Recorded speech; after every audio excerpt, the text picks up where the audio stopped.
అమాయకులైనటువంటి టూరిస్టుల మీద ఈ ఉగ్రవాదుల దాడిని జనసేన పార్టీ, మా ప్రెసిడెంట్ గారు, మా మిగిలినటువంటి జనసేన నాయకులు అందరి తరఫున ముక్తకంఠంతో మేము ఖండిస్తున్నాం.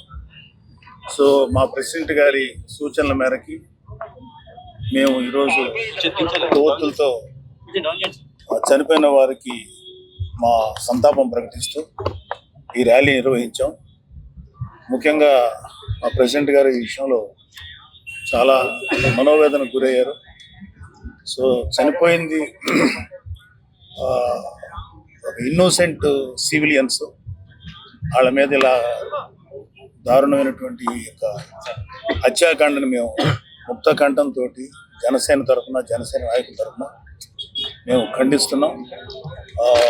Request central government, request government of India to take strong action. ఈ యొక్క ఉగ్రమూకల్ని సరైనటువంటి గుణపాఠం చెప్పి మరొకసారి ఇలాంటి ఉగ్రమూకల దాడి నుంచి మనకెప్పటికీ, మన భారతీయులు ఎవరికి కూడా ఎటువంటి ఆపద రాకూడదు, ఎటువంటి కష్టం రాకూడదు. నిజంగా చనిపోయిన వాళ్ళ యొక్క అనుభవాలు వింటున్నా, లేకపోతే ఆ విజువల్స్ చూస్తున్నా మనసు కలిసివేస్తుంది. ఆ స్థానంలో